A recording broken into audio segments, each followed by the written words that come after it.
salaamaaleykum mbokku téléspectateur Diassigui TV ñu ngi leen di jaajëfal amati mbégte ak kontaante tey ñu dalal fi benn jeune bi nga xamante ne nii si njàng bu kawe ba la nekk ñu koy wax université Cheikh Anta Diop bu Dakar tey nag ñu fas yéene waxtaan ak moom ci li nga xamante ne nii mooy maanaam dafa am benn jongante bi nga xamante ne am na fa ci benn amical mu bugg ko jiite waaye balaa ñuy dugg ci waxtaan bi dañuy bàyyi ki nga xamante ne moom mooy Modou Sarr mu présenté wu bu ko defee ñu tàmbale waxtaan bi Modou Sarr ñu ngi lay dalal fii si Diassigui TV. merci monsieur Ba maa leen di nuyu waa Diassigui TV man maa ngi tudd Modou Sarr je suis de Diakhao Saloum également dans la commune de Boulène j'ai grandi là-bas et j'ai fait aussi mon cursus scolaire primaire moyen ainsi que le lycée dans la commune ma nekk université Cheikh Anta Diop de Dakar en licence 3 physique chimie sciences de la matière merci beaucoup. waaw yaakaar naa ni présentation bi gàtt na waaye tamit am na solo sa jaar-jaar ku ko dégg xam ne sa waay ndaanaan nga ndaxte ku jaar foofu noonu te amul benn jafe-jafe boo xamante ne rencontré ko ñëw ba université Cheikh Anta Diop bu Dakar yaakaar naa ni kooku nekk na ku courageux quoi. bu ko defee Modou Sarr ñu tàmbale li nga xamante mooy waxtaan bi amical bi nga xamante ni mu ngi tudd amical des étudiants Boulène commune bokk ci amical boobu noonu ngeen war a dem si ay jongante yaakaar naa ne kuy dem si jongante di nga am programme di nga am objectif bon balaa may tàmbalee amical bi ñaata nit ñoo taxaw bëgg ko jiite. amical bi ñaari candidat la am actuellement ñëw taxaw pour fas yéene koo jiite. yow ak kan. man ak Jean-Christophe Mamadou Faye. yéen ñaar la waaw ñun ñaar. mais ñeme nga. non bien sûr oui pourquoi pas. am nga yaakaar si jongante bi. am nañ ci yaakaar bu baax a baax parce que également am na fu ñu jaar ak amical bi te am na sumit fu ñu jaar ak ñi nga xam ne ñoom ñoo nekk ci amical bi donc am nañ ci yaakaar bu baax a baax. yow jàpp nga ñi nekk si amical bi am nañ confiance yow ndax bu ñu waxee waxu mbirum ay jongante war ñu jëm si vote foofu confiance lañ fay wax ndax xam nañ ne vote nekkul lu objectif lu subjectif la est-ce que am nga yaakaar ne tey jii ni ñi nekk si amical bi jox nañ la ban confiance ba à ce que jour ji bu jotee nga jël ndam. waaw bien sûr ñi nga xam ne ni ñi ngi woon ci amical bi yaakaar naa man université au sein du campus social bu ñu ma fa xamee amical bi moom moo tax ñu xam ma fa parce que simit on a fait 3 ans dans l'amical on a occupé pas mal de postes comme dès notre première année c'est-à-dire dès qu'on est venu à l'université ñu ngi nekkoon adjoint du président de la commission sportive et culturelle en 2018 aussi suñu deuxième année ñu ngi nekkoon adjoint du président de la commission pédagogique. Actuellement ñun ñoo nekkoon le président de la commission sociale sortant donc am na travail boo xam ne def nañ ko mais également am na loo xam ne def nañ ko fa loo xam ne nii war na tax nit ñi jox ñu confiance également te mën naa ne loolu moo favoriser sax wala moom moo jur que moom ñun ñu bëri xam ma ci amical bi xam kan mooy Modou Sarr actuellement et à l'université Cheikh Anta Diop ñi nga xam ne nii xaw ma leen woon am naa bac avant que ñoom ñuy am bac wala ñoom ñu njëkk maa am bac tey ñu bëri xam nañ Modou Sarr te amical bi moo tax ñu xam leen. macha allah am na solo mais dama la bëgg laajaat foofu noonu tamit xam bi bon est-ce que ba nga dalee dund ak ñoom foofu noonu léegi maanaam xamee nañ la si ay caaxaan wala si ay maanaam affaire yu agressif wala yoo xamante ni daal ñu bëri soppuñu ko daal si njàng bu kaweem. non man yaakaar naa ne loolu nit koo xam ne nii xam na Modou Sarr rek doo ko mën nga ko seedeel man du ma caaxaan. te nekkuma ci loo xam ne ni yu ñàkk fulla la wala ñàkk fayda la d'ailleurs loo xam ne ni sekk naa ko ak nit ñu tege ko noonu nañ ko waxee noonu bu ñu koy tekkiwaat noonu lañ koy tekkiwaatee donc pour vous dire que ñun moom amuñu benn xaar ma yàlla li ñu am nañ lu ñu wax ak lu ñu def lu ne day leer dans la transparence lañ koy def et dans l'équité aussi respecter ñëpp aussi tey koo laaj Modou Sarr daf naan la amul benn problème ñëpp la am ak jàmm ñëpp la am ak séq ak teraanga également ñun moom dooñu dénk dara ba ñëw nañu lii nga ñu dénkoon manqué na et tout donc je pense que amul kenn koo xam ne 3 ans yi nga xam ne def nañ ko à l'université Cheikh Anta Diop taxaw nañ mu indexé ñu droit nañu yaa def lii wala yaa wax lii waaw amul lenn lu ñaaw loo xam ne nii daal mos nañ ko def waaw. d'accord boo gisee ma laaj la question boobu c'est parce que dañoo jëm si li nga xam te mooy wàllum tànn te kuréel yu mel noonu bu ñuy tànn dañuy tànn ki nga xamante ni ku dal seen xel ki nga xamante ni maanaam mosuñu ko xam si yu ñaaw mosuñu ko xam si yi nga xamante ni dañ ko fay dégg Sénégalais yi di ko ñaawlu comme université dafa xew nii passé jaasi di fa dàqante muy taqar naase ba ñëpp di ko ñaawlu loolu moo tax man laajoon la question boobu noonu parce que tamit booy tànn njiit doo tànn njiit bi nga xamante ni wax dëgg yàlla safaan rek lay def wala si ay agression rek lañ ko xamee loolu moo tax ma laaj la question ba waaye par rapport ak li nga ma expliqué nekk na lu dal xel. Modou Sarr tey nga bëgg a jiite amical bi yaakaar naa ne képp kuy jiite di nga am programme par rapport ak li nga wax par rapport ak li nga def par rapport ak fi nga jaar yaakaar naa ne ku ko dégg dina xam ne kii ku sain la mais tamit est-ce que am nga programme bi nga xamante ne nii boo ko présenté amical bi ñoom dinañ mën a ànd ak yow maanaam si programme boobu noonu. Effectivement am nañ programme te également am nañ objectif boo xam ne nii moom la ñu visé c'est incha allahu rabbi dinañ ko atteindre une fois que ñu toog ci bopp amical bi. Donc comme ni ma koy waxee rek programme moom yaakaar naa ne du doon loo xam ne nii luy difficile la si ñun parce que on a vécu comme je l'ai dit tantôt dans l'amical 3 ans donc am na ci expérience boo xam ne nii am nañ ko sur le terrain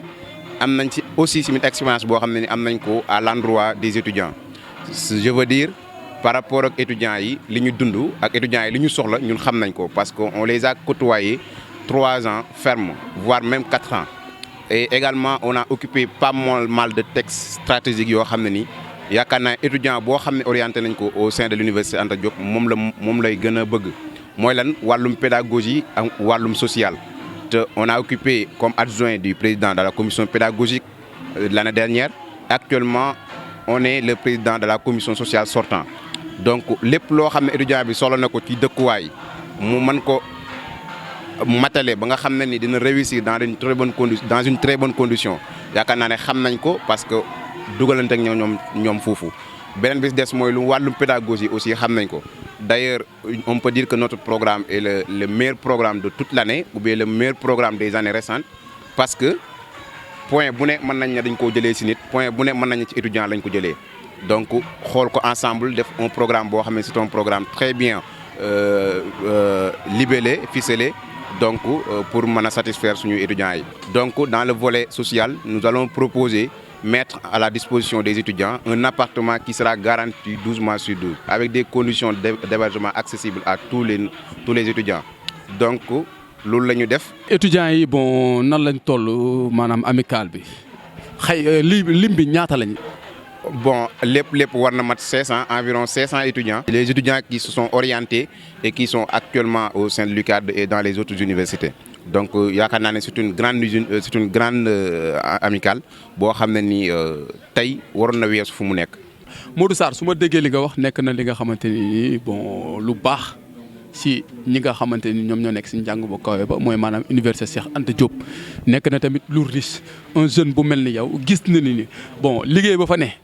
naam doy na waaye tamit war nañ ko mën a dolli mu gën a rafet mu gën a yaatu donc liggéey boobu noonu tey jii nii lan ngay njëkk a def comme priorité maanaam nga dugg ci liggéey ci pour à ce que loolu noonu gën a dëgër. Bon yaakaar naa ne pour ñu gën a accentuer ci loolu nouveau bachelier yi wala étudiants yi xam ñu fa nekk il faut que ñu am appartement boo xam ne dañu fa mën a nekk. te ñun dafa am lu ñu favoriser mooy lan la décentralisation et l'unité cela veut dire que chaque étudiant boo xam ne ni fu mu munti nekk mu mën di sentir ci biir amicale bi boppam donc mën ci sentir boppam xam ne ci amicale bi la bokk Boulel commune fa la jógee donc ñu mën a booloo mën a liggéey suñu commune jëm ci kanam donc je pense que ñun dinañ def le tout ba mettre à la disposition des étudiants benn appartement boo xam ne nii dina mën a permettre étudiant bi mu mën di jàngi di wàcc di dallu ba mën xelam mën a dal également ñu accompagner yenn étudiants yi puisque loxo yu tolloowuñ am na si ñoo xam dañuy soxla ticket am na si ñoo xam dañuy soxla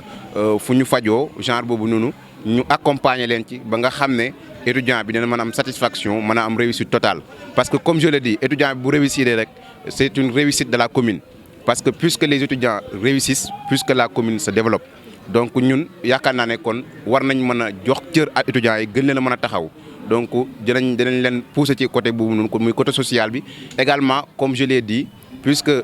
l'amicale sera décentralisée cette année-ci dans les différentes universités on a prévu aussi de faire des visites de courtoisie c'est-à-dire ba nga xam ne étudiant Dakar bi mën na dem ba familiariser ak étudiant bi nga xam ne mi ngi Saint-Louis wala mi ngi Bambey wala mi ngi ci beneen université ba nga xam ne ñun bu ñu jugee fii dinañ fi def benn relation humaine bu forte également bu ñu demee ci commune bi dinañu mën a permettre ñu mën a boolewaat avancer suñu commune.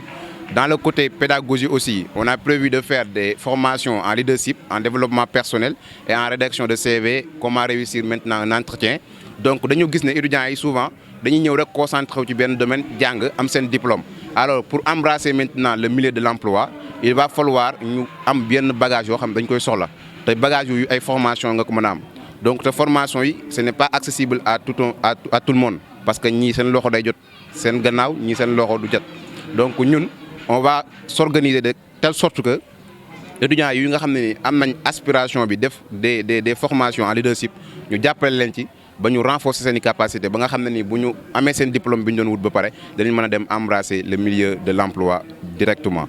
rafet na loolu la ñu dalaloon fi ki nga xamante ne ni moom mooy Modou Sarr nekk ci amicale des élèves et étudiants ressortissants de Boulel commune. waaw mu nekk ki nga xamante ne nii bon bu bokk si kuréel bi bëgg ko jiite te tamit li mu fi wax comme programme man yaakaar naa ni ku ko dégg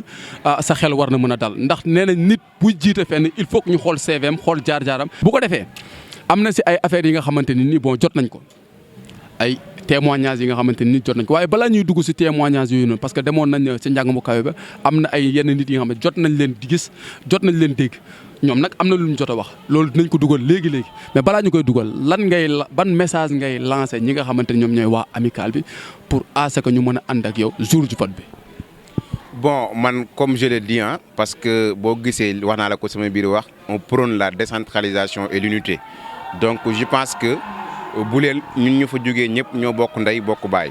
te après tamit même bu ñu kii bu réussir fii kii réussir santé kii réussir en science kii nekk beneen fac réussir bu ñu paree aussi suñu commune la ñu delluwaat donc ñu booloo bokk ndey bokk baay bokk benn objectif donc idéologie yi mën na différer mais bu ñu idéologie yi différer aussi képp koo xam ne nii yàlla jox na la jiital la nga wooñ ñi nga xam ne ñoom nga ci àndaloo nag ñoom si ñu nangu laa wuyu ñu ànd liggéey parce que je le dis. bu ñu séparé di xaar ki nga xam ne moom moo jiitee amicale bi moom mu def liggéeyam yow déjà échoué nga sa mission mooy lan parce que da nga nekk un spectateur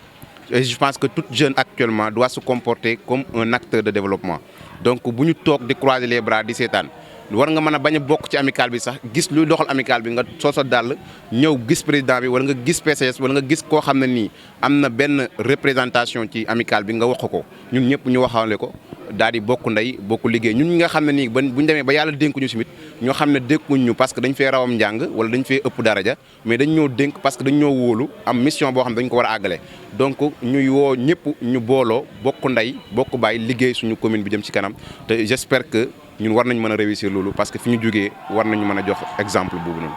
jaajëf Modou Sarr bu ko defee dañuy dem xooli éléments yi. Merci beaucoup Diassigui TV de m'avoir interrogé sur un témoignage que je dois faire sur la personne de Modou Sarr. Modou Sarr qui est un candidat en ce qui concerne les prochaines élections de l'amicale des élèves et étudiants ressortissants de la commune de Boulel. Une personne, un jeune homme avec qui j'ai travaillé ensemble il y a cela des années. Je peux même dire que c'est sa 3e année dans le service des élèves et étudiants de notre localité. Il est l'actuel président de la commission sociale de cette structure. Il est aussi membre de la liste ADN, une liste syndicale qui se trouve au niveau de la FST, ici à l'université Cheikh Anta Diop de Dakar. Une personne douée d'engagement, de responsabilité, une personne très libre, qui n'a cessé depuis 3 ans à servir les étudiants, ses pairs, ressortissants de la commune de Boulel. Honnêtement parlant, je soutiens sa candidature au poste de président ce dimanche 11 avril qui tombe à pic concernant l'Assemblée générale de notre structure. Pourquoi je soutiens sa candidature, c'est parce que j'ai pu noter son engagement.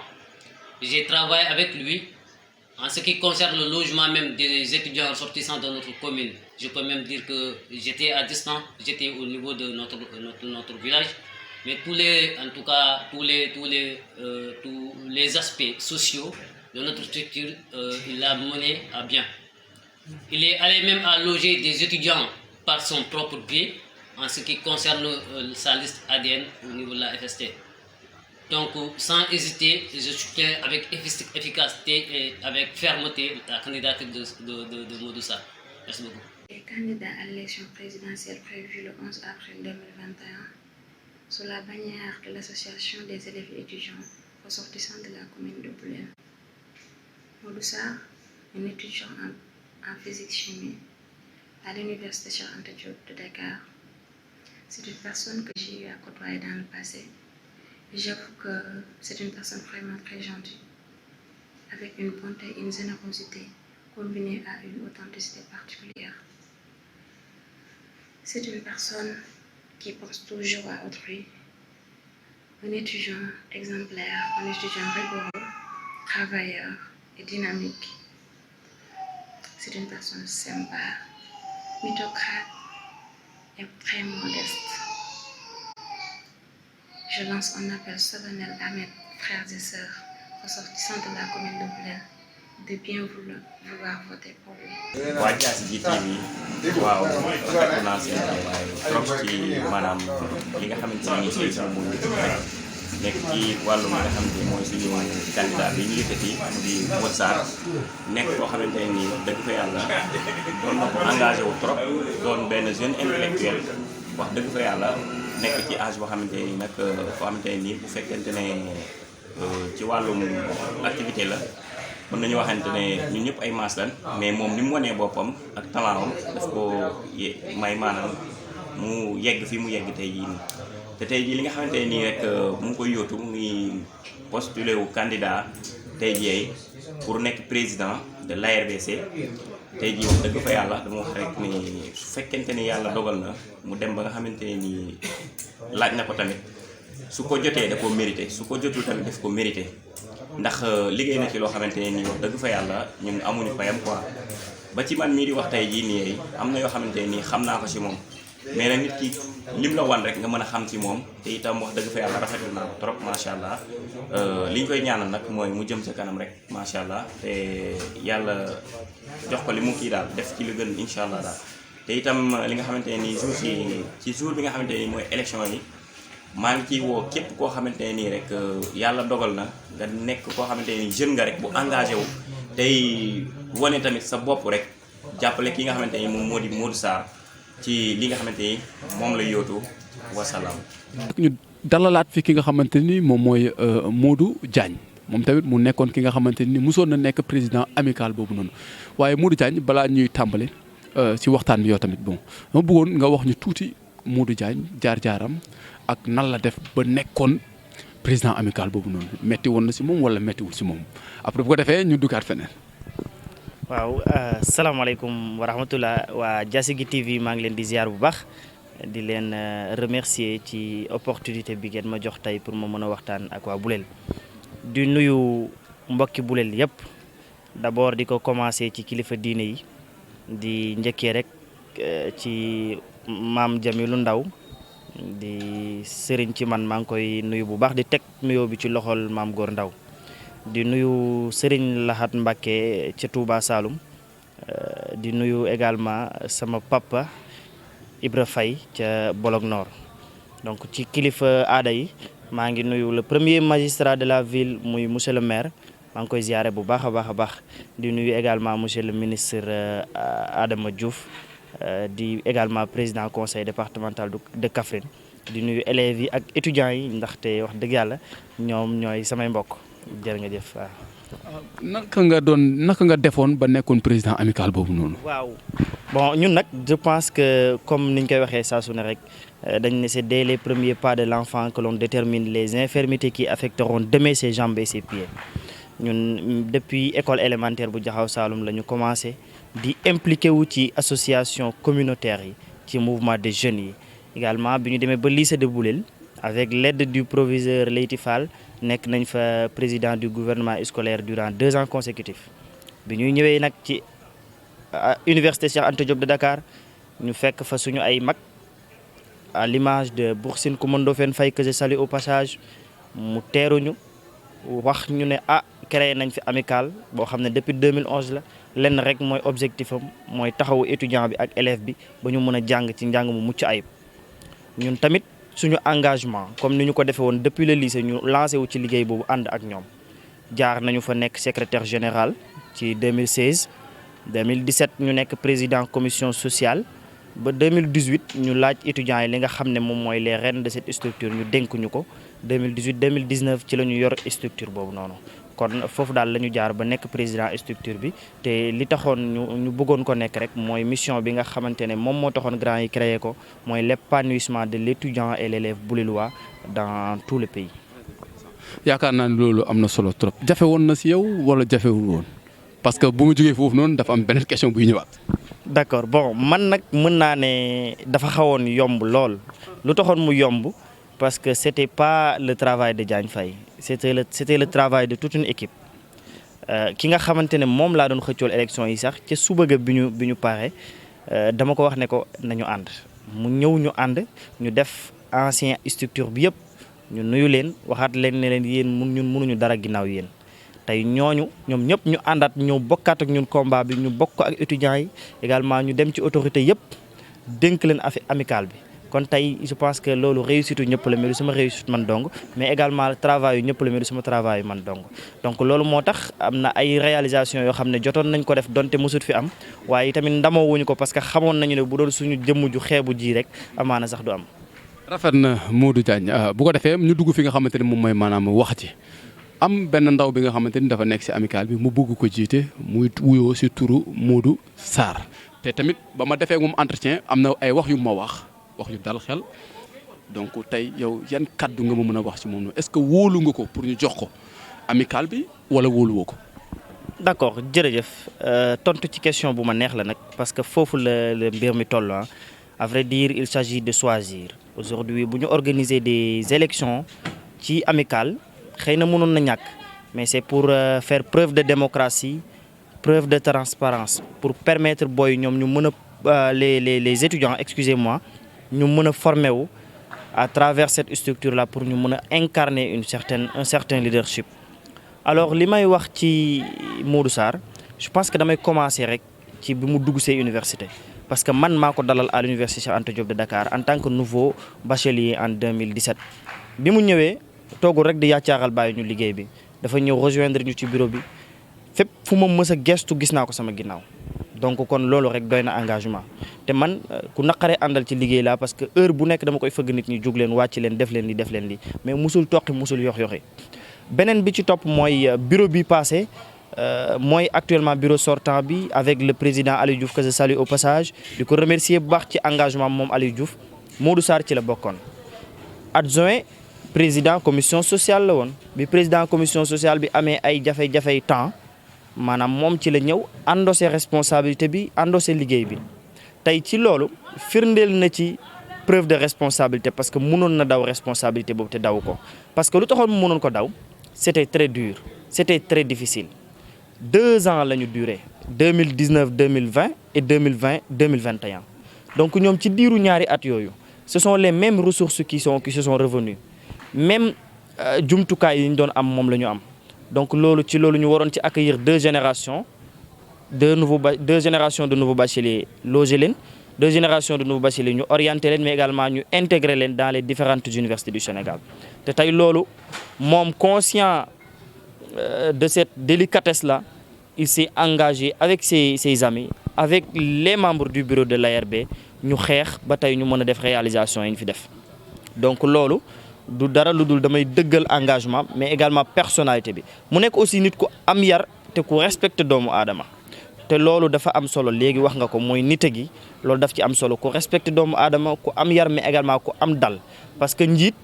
moom mooy kii représenté mbooloo mi nag pour mu nuru mbooloo mi pour mbooloo mi mën a dal il faut moom mu amuk dal il faut moom mu amuk yar donc loolu da ci am solo te gis naa ko ci moom. moom li mu wax par rapport ak jaar-jaaram ak yow en tant que ancien président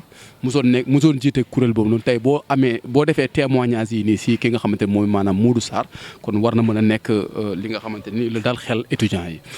mais dama la laaj est-ce que nekkul li mu ñëwoon jege la nekk sa booy xam nga rek. Bon, je pense que tout le monde du teew ñuy nataal interroger les étudiants, interroger les nouveaux bacheliers à l'université Anta Diop de Dakar et vous diront qui est la personne de Modou Sarr. Alors man, si je me permets aujourd'hui, ce que j'ai déjà réalisé dans l'amicale, man je pense que tollatuma fu ma koy yàqee fi may xeex mooy xeex pour ngëneelu étudiants yi mais du ma xeex pour lu leen di gaañ te su ma leeroon ne li ma fi def ak li fi Aliou Diouf def Modou Sarr bu ñëwee day réeral puso bi xalaatuma xeex ak moom parce que loolu day tilimal sama der mais du ma defal dara en plus vous savez bel et bien que fii fayuñu fi kenn donc lu ñu am mooy fierté bi ñu am mooy ñun ñëpp ñu bokk buleel dajawaat ci université bi kenn ku nekk di servir sa morom ñuy xeexal suñu rakk yi nga xam ne ñoo war a ñëw université suba kon tey bu ma gisee ñu war a défendre étudiants yooyu man ma nekk étudiant ba léegi je pense que war naa mën a bokk ci xeex boobu mais également su ma gisee ne Modou Sarr mi doy na ma war naa ko mën a wax pour ñi ma gëm ñu gëm kooku lii rek la. jaajëf Modou Diagne waxtaan bi neex na am na solo te li nga wax tamit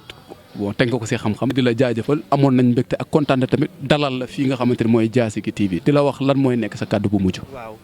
kàddu gu mujj gi balaa ma koy dugal nga même tuuti ma dugal benn élément boo xam ne bokk na ci le socle de notre combat il a dit la décentralisation et l'unité de l'ARB. Je pense que tey amicale bi mérité na une certaine reconnaissance auprès des autorités de la région de Kaffrine, auprès des autorités du département de Kaffrine. Parce que amicale des élèves et étudiants ressortissants de Boulel commune yaakaar naa ne bu ñu génnee amicale communale bu Kaffrine mooy nekk amicale bi gën a mag ci département bu Kaffrine. tey suñuy lam-laamee ne ndax mot nañ 600 étudiants wala romb nañu 500 yi ce qui veut dire que kon tey jot nañu def taxaw seetlu ci naka la ñuy jëmmalee ñooñu naka la ñuy jàppalee ñooñu ci université yi parce que ñooñu bu ñu réussir c'est toute une commune qui réussit ñooñu bu ñu réussir c'est tout un département qui réussit donc tey ci loolu xeex bi ma ci doon yàgg di xeex mooy que ñu am amicale boo xam ne amicale de tous et pour tous lay doon waa Séma gis ci seen bopp waa Bolog Nord gis seen bopp waa Jaxaw gis seen bopp waa Diourbel gis seen bopp ku interroger histoire nag di nga gis ne loolu moo mës a nekk suñu combat te ba tey loolu mooy continuer nekk suñu combat bu ma dikkee ci mot de la fin. non foofu noonu li ma si gën a neex mooy que ni li mu wax ne moom bu ñëwee dina fexe maanaam étudiants yi nekk Sénégal yëpp mu fexe fédéré nit ñi xam nga nit bu jóg. pour boole rek kooku baax la ndax ku jug pour jiite man yaakaar naa waroo yem si kuréel bi nga jiite kese war nga mën am yeneen vision yi nga xam ne yu gën a yaatu kuréel bi nga jiite te li ma ci gën a neex mooy maanaam dina fexe lëkkale kuréel yooyu noonu yëpp ñu daje étudiants yi nekk Sénégal yëpp ñu daje ñuy gisee di diisoo ngir maanaam amicale yi mën a jëm si kanam man loolu moom mu gën a neex si entretien bi. ayca lan mooy sa kàddu bu mujj. waaw sama kàddu gu mujj dama koy jox sama moromu élèves ak étudiants yi di leen ñaaxaat que nous n'avons pas le droit de faire une erreur. Nous devons réussir pour nos parents. Alors battons-nous dans les amphis, battons-nous dans les salles de classe pour réussir. Pour que sigil suñu parents yi nga xam ne ils ne cessent d'investir à nous. beneen kaddu bi dama koy jëmale ci ñi nga xam ne ñoo seq élection bi di leen wax ne c'est un jour le 11 avril incha allah jour la boo xamante ne lii rek day jëmmal ku ko indi ne ci ARB bi la bokk mu nekk le même le dénominateur commun muy l'ARBC. nañu jiital loolu ci suñu ay émotion ñu bañ a jël décision yoo xamante ne suñu ego la donc ñu jël loo xamante ne moom day englober la structure voilà donc ce sont les valeurs cardinales yi nga xamante ne war nañ ko indaale le 11 avril te wóolu naa ci waa Boulel yi parce que l'amicale les étudiants de l'amicale ont toujours fait preuve de maturité mais également preuve de conscience et tey foofu la mbir mi tollaat su ma fa jugee damay wax sama mbokk autorités yi wala bokk suñu kilifa yi ñi nga xam ne yàlla dénk na leen ndombol tànk ñu nekk ay bonne volonté te mën a jàppale étudiants yi tey la ko étudiants yi gën a soxla tey la nombre bi gën a bëri tey la étudiants yi gën di fanaan ci couloir yi tey la étudiants yi di gën di quitter Kër Massar di pass ci oto yi di ñëw Dakar te xam nañ situation bi ni mu nekk tey au-delà de Dakar ci yeneen université yi da ngay dem gis ne ñoom tamit ñu ngi commencé di am ay difficultés parce que nombre bi mu ngi augmenté te état bi dafa changé politique bi dafay orienté ay étudiants yu bëri kon tey amicale bi jot na tey autorités yëpp def ko seen mbiru bopp may lancer message monsieur le maire de la commune de Boulel monsieur Ousmane Ndiaye que ñi ngi lay diisaat suñu tawat mooy que amicale bi di amicale de Boulel mérito na lu ëpp subvention de 600 000 je pense que subvention war na nekk 300 000 parce que 3 millions excusez-moi parce que am na amicale yoo xam ne ñoo leen ëpp doole fuuf te dépassé nañ ay 3 millions donc loolu maa ko koy ñaan man Modou Diagne Faye au nom de tous les étudiants mais également au nom de toute la commune de Boulel di woowaat yeneen autorités yi pour ñu ñëw jàppale étudiants yi donc di leen jaajëfal Diassigui di kontaan bu baax a baax lu ci baax ñu xam ne ci yàlla la lu ci bon ci man mu xeebu mii rek la. voilà ñu jógee foofu université temps yi passé yëpp dañuy wax ay waxu Diassigui foofu noonu booy dañuy génne foofu Diassigui di dóorante loolu nan la fa mën a demee noonu ngi en tant que njàng bu kayib ñu war fa séntu xam-xam ñu fay gis ay Diassigui ngeen di reyante foofu loolu mooy jafe-jafe lan moo indi problème yooyu noonu. waaw bon mu nekk lu ma ñaawlu c'est sujet bu am solo la boo ko évoqué étudiant bu nekk war na ci mën a wax lu ma ñaawlu la dama koy comprendre nag parce que dañ naan l'université Cheikh Anta Diop de Dakar et le Sénégal en miniature ou bien le campus social représente la société sénégalaise en miniature donc loolu mooy waral ñu fay gis yenn fee yi mais bu ñu fàtte ñun li nga xam ne moom moo ñu indi foofu tey ñun ñu bëri ñun nous faisons partie de l'élite intellectuelle du pays comme niñ koy waxee que étudiants yi ñoom ñooy yore réew mi ëllëg kon am na yenn valeurs yoo xamante ne moom la ñu war a di doxal. mais leneen politiciens yi ñoo leen yàq de. Oui, c'est vrai. Politiciens yi bon à vrai dire peut-être ce sont les mouvements syndicaux wala politique bi wala yeneen ak yeneen mais am na ci loo xam ne sax des fois du doon politique mais daal li may ñaaxaat sama morom étudiants yi mooy ñuy def preuve de dépassement parce que réagir ci ay émotions personnelles day xaw a métti léegi daal li may wax mooy parce que la violence n'est que l'apanage des gens qui n'ont pas d'argument alors loolu maa ngi leen di wax ne vraiment bu ñu ko mënee bàyyi ñu bàyyi ko pour suñu université bi mën a am jàmm. jërëjëf Modou Diagne. jërëjëf Giri